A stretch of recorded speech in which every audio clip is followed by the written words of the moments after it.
I fear we struggle with the topic. What should leaders be doing in terms of describing their plan and describing their picture of where they want to go? We have our principle of the what, the how, and the why. And the why is based on a clear sense of purpose, illustrated by the firm standing position. The standing position is important because there are a couple of phrases which translate, we think, into every language. What do you stand for? Yeah, in German, für was stehst du? Yeah, and it's very much, what is your level of ethical integrity? And this has to flow into what you do as a leader. So the concept that we are working on, and it really is a work in progress concept, is called the Leadership Cockpit. The cockpit is at the front of the aeroplane. You're flying the aeroplane. You're looking at the mountain coming towards you. Yeah, you're not looking at the instrument panel, but you know that the instrument panel is there, and the instrument panel gives you all of the information.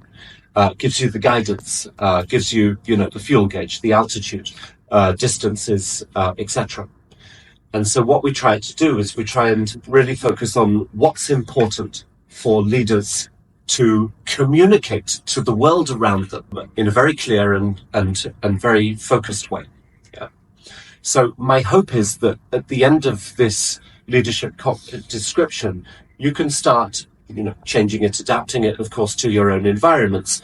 But you can get to a stage where if you need to stand up and speak about your leadership strategy, then you have a template and a design for your discussion and your presentation, which will mean that this question is clear. You have a clarity of purpose in this topic. So there are inner circle type of topics. Then there are things on the outsides, which we won't cover in this discussion, because for the exercise of putting together your plan, the inner circle topics are going to be fun.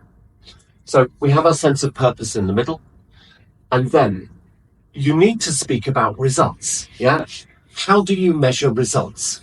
What do you measure? How do you measure your work product? How do you measure the work that your people do? Yeah. So what is the results for you? What are results within your area? Yeah. And I think most people will have 2 or 3 specific things which are important for them. And if you were asked the question, how are you measured by your organization? You'd probably say there's 3 or 4, maybe 2, 3, 4 key performance indicators or specific things where you'd say, this is the way that we, my department, are measured. So that's an important part of it. Processes and structures. I am responsible for this part of the organization, the way that this piece of the organization speaks to each other. I'm responsible for the compliance process, for the HR agreements within the organization. I'm responsible for compensations and benefits. I'm responsible for the supply chain, the way that a product moves through the warehouse and out to the project teams. I'm responsible for the project flow from beginning to end. Yeah. And this is mine. Yeah. Nobody can change it. If they want to change it, they have to come and speak to me. Processes and structures. There's a piece down here which is resources and infrastructure. I've got 30 people on the site, and they're my responsibility. I have equipment and tools. It's all my responsibility. I tell people about it because you're not allowed to break it. If you break it, you've got to tell me. Yeah. Here are the keys to the car. Be careful with the car. Yeah. Here are the keys to the office. Be careful with the office. So there's a level of, resources, infrastructure, which could also be intellectual capital, which you may be responsible for. And if you're responsible for it, for sure you're going to speak about it to your people. This is the way that I lead people. These are my leadership go-to tools. We've spoken a lot about various different instruments that we can use for the process of getting people to do what they need to do. Yeah. So these are my leadership topics. There's a piece here for change and conflict. Yeah, what are we going to do about change topics? How do we address conflict? I'm pretty sure that within the project management environment, you have a conflict escalation process, for example. What happens in the case where there's a big conflict at the build on site? Yeah, what should people do? What process should they go through? Yeah, that's captured here. And then there's a piece for future and innovation. I think everybody would agree that it's the leader's job to ensure that people are innovative, that they're thinking about the future, that you're thinking about the future of your department and your business. Yeah? We had a coaching session yesterday, which was purely, in a way, about future and innovation of the organization. Yeah, and so that's the leadership cockpit. Okay, good. Now I'll give you an example. So I'll do this quite quickly. The example is a colleague that I'm working with, and his job, which he hasn't been given yet, is the head of training for Germany. And there are 30 trainers within the organization, and the job, which he hasn't actually been given at the moment, is head of training. Yeah, so we're in the process of trying to define what this job would look like. So sense of purpose and why. And he's working within a technical training environment. So the machines that they produce are in every building, everywhere on the planet, and the organization sells them and services them. The machines are complex. They need to be trained. Yeah, so that people, normal installers and electricians, can service and maintain these machines. So it's tech that needs to be trained, and there are, in Germany, 30 trainers across the country who do not work full-time as trainers. They have other jobs as well. So sense of purpose and why. Yeah, increasing partner loyalty by providing the best training in the market. Yeah. Within this organization, this is an extremely big goal, because there are 3 competitors who all provide better training than this organization at the moment. So that's a pretty ambitious target, yeah? But that's certainly something that he says he wants to achieve. That's why he thinks he's there. Results. How are they going to measure this job function? Number 1, the number of people trained. Number 2, the number of tailored workshops, specific bespoke workshops, not off-the-shelf topics, but the good stuff. Number of tailored workshops created and delivered. And another measurement that he's put in there is the number and quality of the trainer teams across the organization and across the company, which means there will be lead trainers and technical experts who will come together to deliver a particular program.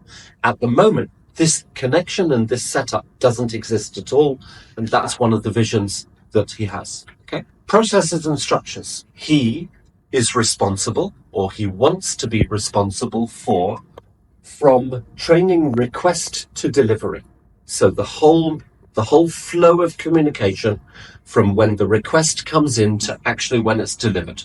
There are probably about 13, 14 different process steps within that. And at the moment, it isn't even written down, or it's written down 30 times across the organization. From placement tests to feedback.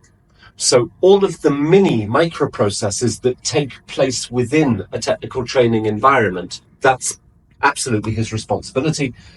Internal communications between sales, customer service, marketing, and the trainers. At the moment, there is no communication. There is no need or no requirement or desire for the communication, and he sees that as his job to create that communication process and then drive it and be responsible for it. Yeah. Resources and infrastructure. There is a resource plan with numbers of trainers, with numbers of days, regions, topics. There is infrastructure in terms of the physical devices, and in terms of the simulation devices. There are physical simulation devices and 3D simulation devices across the organization. Training center, a physical building, is being built for purpose, with reusable materials, and a lot of, physical and intellectual capital based responsibility behind this job. And once again, at the moment, there is no central level of responsibility over this topic, which is crazy. That there absolutely has to be, to make sure that this central sense of purpose is even something that can be achieved from an academic perspective. Yeah? Future and innovation is a very interesting one. He wants to take responsibility for the future of technical training. And the future of technical training is bleak. Yeah? In 10 years, the trend is going towards augmented reality, a heightened use of webinars and online learning, and a big reduction in the usage of physical technical trainers and technical training resources. So the future of technical training is that all tech trainers are looking at the end of their jobs within a 10-year period. They won't have a job anymore. So he sees a big requirement to think about this, because he's got 30 people who all do this job as a big part of their jobs. Yeah. So what are the trends? What are the investments that will be needed to reskill and change these people? So reskilling, upskilling, and changing the job descriptions so that these people and the organization has a method and a future perspective and plan of how the organization is going to work from a training and development perspective in technical training. Highly fascinating area. Change and conflict. There is a small piece which is complaint management, which is when somebody complains about the quality of the training in any way, shape or form, there should be a go-to process of what to do in a case like this. And then change barometer. Yeah, the barometer is getting feedback from the ground level, from the people who install and change and maintain machines, getting a sense of what the changes are going to be in the future. So he would like to establish this as something that is his responsibility and his unit's responsibility in the nature of the trainings that they do. So, leading people, and there is probably much more that would come here. Here are a couple of the highlights. One of them is this concept that comes into the results piece, a buddy system concept. 2 trainers, lead with technical expert. The lead runs the training. The technical expert comes in to add value to the training. And this buddy system is something that creates a leadership possibility in an environment where normally there is none. Normally, go and do the training to this group of people. Yeah, and that's it. Yeah, the trainer is alone in their room. There's no observation possible. There's no feedback possible because there's no system and structure that enables that. And that's what he wants to do, so that leadership actually becomes a possibility for all of the trainers that are there. Another part of his role is creating crystal clear learning materials with structures, material and exercise examples for each of the different topics within the organization. And there are probably 30 distinct specific product areas with training plans behind them. So that's a couple of the ideas of how he wants to lead the people within the system. And that's the way that he sees his responsibility at the moment. So in terms of the leadership cockpit, yeah, it provides you with a structure. My colleague is going to take this to the power structure within the organization and say, this is why you have to give me this job. So that's going to be one of the usages of the leadership cockpit within this context. And then his organization will have to make a decision, either yes or no or change. But faced with this clarity of purpose and plan behind it, they will be they will not be able to escape the decision-making process after this presentation has been done. And for his own sense of qualitative planning, he will have a result.